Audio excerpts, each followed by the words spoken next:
Licence না পাওয়া পর্যন্ত আপনি এখানে ডিজেল কি পেট্রোল ওঠে এগুলো বিক্রি হতে বন্ধ রাখবেন। বুঝতে পারছেন? অবৈধভাবে তেল মজুত ও বিক্রয় করার অপরাধে দুপচাঁচিয়ার মোহাম্মদ রাসেলকে 10,000 টাকা জরিমানা সহ 2100 লিটার তেল জব্দ। জ্বালানি তেলের সংকট পুরোপুরি কেটে উঠতে না উঠতেই সারা বাংলাদেশের ন্যায় বগুড়া জেলা দুপচাঁচিয়া উপজেলায় মেল বাস স্ট্যান্ডে ভ্রাম্যমাণ আদালত কর্তৃক ধরা খেল লাইসেন্সবিহীন অবৈধ মজুতদার ও বিক্রয়কারক প্রতিষ্ঠান। জৈনক রাসেল নামক একজন ব্যবসায়ীর উক্ত প্রতিষ্ঠানটি একজন মহিলার নামে ছিল। ভ্রাম্যমাণ আদালত কর্তৃক জৈনক রাসেলকে হাতে নাতে প্রচুর জ্বালানি তেল মজুদ অবস্থায় তাৎক্ষণিক 10,000 টাকা জরিমানা করা হয় ও 2100 লিটার তেল জব্দ করে নেওয়া হয়।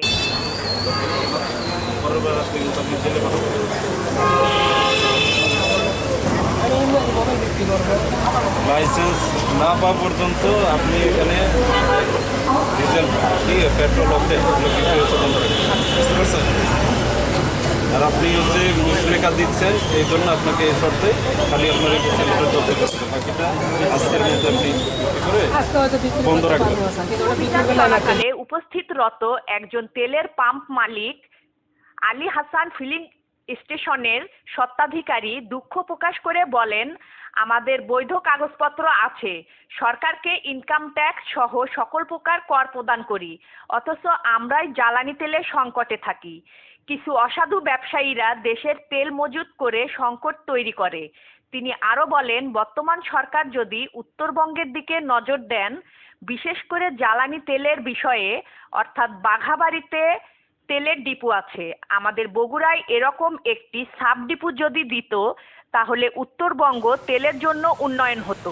তিনি আরো বলেন,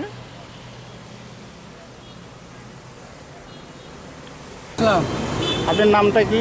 আমার নাম মোহাম্মদ আলী হাসান। পাম্প মালিক, আপনার পাম্পটা কোথায়? তেলের পাম্প? আমার পাম্প আক্কেলপুর রোড, দুপচাঁচিয়া থানা, জেলা বগুড়া, গ্রাম বেড়াগ্রাম। খুব সুনামধন্য। আপনি একজন ব্যবসায়ী এবং আপনার পাম্পেরও আমরা যথেষ্ট সুনাম শুনেছি।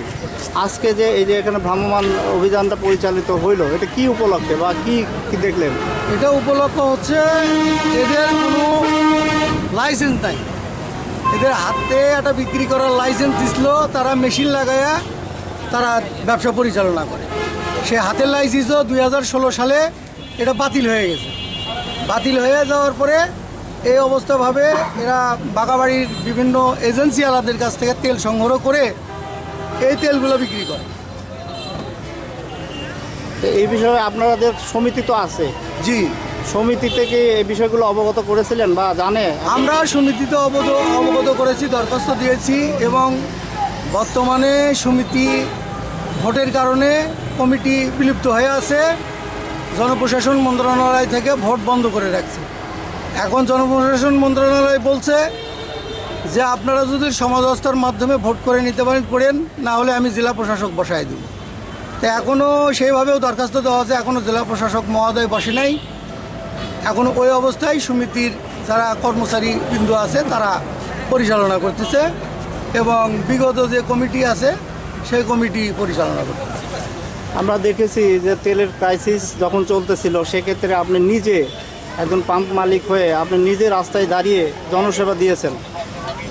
সেটা জনসভা দিয়েছি, আমরা জনসভা দিয়েছি ঠিকই আছে, কিন্তু আমাদের ভোগান্তিটা এই কারণেই হয়েছে, আমরা পাম্প মালিকরা তেল পাই না, অথচ অবৈধ জায়গায় তেল পাওয়া যায়। এটা কোথার থেকে আসে, কিভাবে আসে? যারা বাগাবাড়ির আশেপাশে যাদের এজেন্সির লাইসেন্স, এই এজেন্সি আলারাই এই অপকর্মগুলো করে যাবে। এজেন্সি আলাদের যেখানকার লাইসেন্স সেখানেই বিক্রি করবে, তারা সেখানে বিক্রি না করে অন্য জায়গায় বিক্রি করে। তাহলে আমরা পাম্প মালিক, আমরা লাইসেন্স আছে, বৈধতা আছে, আমাদের এলাকায় যদি মনে করেন যে এরকম 10টা অবৈধ পাম্প আছে এই দুপচাঁচিয়া থানায়, তাহলে 10 জনে 10 গাড়ি বিক্রি করছে, 10 জনে 10 গাড়ি বিক্রি করছে। এখন যখন রেশনিং পদ্ধতি করলো, তখন সরকার আমাদেরকে না জানিয়ে, সরকারের কর্মকর্তারা আমাদেরকে মালিক সমিতি কোনো মিটিং না করেই তারা নিজ উদ্যোগে একটা সিদ্ধান্ত নিয়ে রেশনিং পদ্ধতি বের করছে। রেশনিং পদ্ধতি করাতে গত মাসে ধরেন আমার তেল বেচা কেনা হয়তো 20,000 লিটার, ওনারা আমাকে 20,000 লিটারই দিছে গত বছরের তুলনায়। কিন্তু আপনার হলো মূল বিষয় হচ্ছে যখন রেশনিং পদ্ধতি গেছে তখন আমরা তো ধরেন তেল বিক্রি করছি কম, আর এই যে 10 গাড়ি তেল বিক্রি হয়েছে, আমরা যে 10 গাড়ি তেল, আমরা তো এই যে দুপচাচিয়া থানায় 3টে পেট্রোল পাম্প আছি, এই 10 গাড়ি তেল আমরা বিক্রি করতে পারতাম, তাহলে আমাদের রেশনিং পদ্ধতি বেশি থাকতো এবং আমরা ঠিকভাবে তেল পাইতাম। তেল পাইলে এই জনভোগান্তি আর হইতো না। আর পাশাপাশি আমরা তেল পাইছি 1 দিন 2 দিন 3 দিন পর পর, 3 দিন পর পর পাইছি। আবার যাদের হয়তো লবিং আছে তারা রেগুলার পাইছে। এই হচ্ছে বর্তমান চিত্র। আর আপনাদের কাছে আমার দাবি, বাঘাবাড়ি ডিপু উত্তরবঙ্গের জন্য মনে করেন যে খুব একটা যানজটের ব্যবস্থা। তো এখন যেহেতু পাইপ লাইনের ব্যবস্থা হচ্ছে, আমি মনে করি বগুড়াতে একটা পাইপ লাইনের মাধ্যমে আপনার একটা ডিপু স্থাপন করা উচিত আমি মনে করি। তাহলে আপনার উত্তরবঙ্গের সব জেলারই সুবিধা হবে। বাঘাবাড়ি একটা ডিপু, সেই আগের পূর্ব আমলের ডিপু।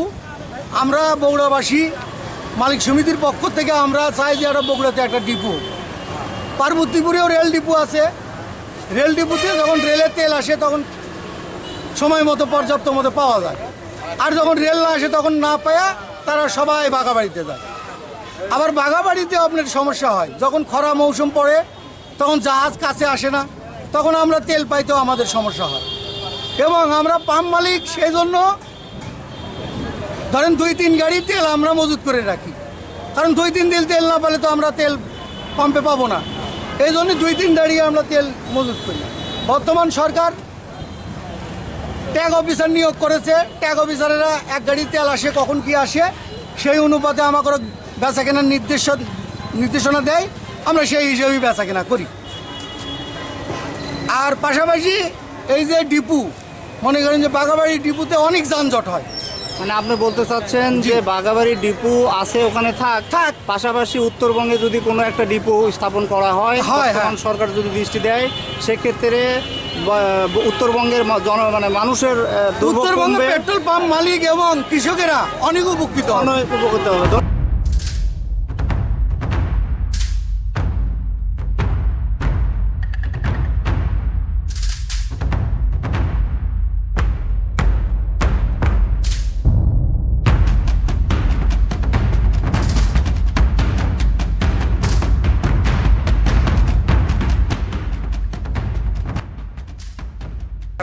সেগুলো তেলটা নিয়েছি, সারের আশা তেলটা সব দিয়েছি।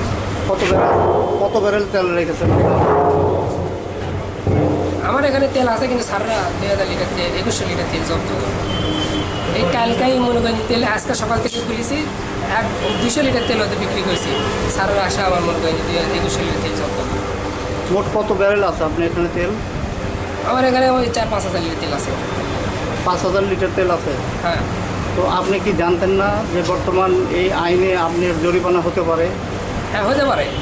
আমি এটা জানতাম। এখন আমিও টাকাটা পাবো, সামনে ঈদ, আমারও টাকার দরকার ছিল। ওনারা তেল দিতে চায় না, বলতেছে যে ওইভাবে টাকা তো দেওয়া যাবে না, আপনি তেল নেন। পরিস্থিতি আগের অনেকটা স্বাভাবিক হয়েছে, সেজন্য আমি এই নিচ্ছি। আপনি একটা রিস্ক নিয়েছেন? হ্যাঁ। তো সেক্ষেত্রে জরিমানা কত করলো?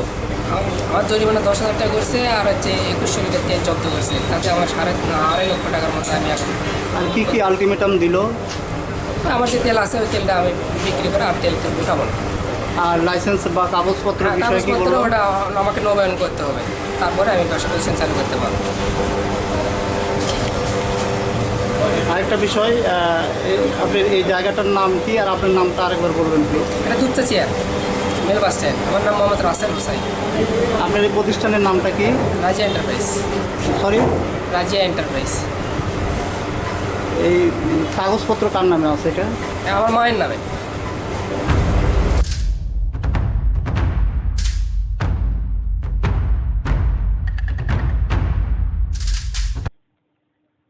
News desk Tanzil Akter lucky.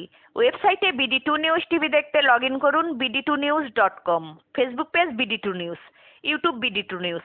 এতক্ষণ BD2 নিউজের সাথে থাকার জন্য আপনাদের সবাইকে ধন্যবাদ।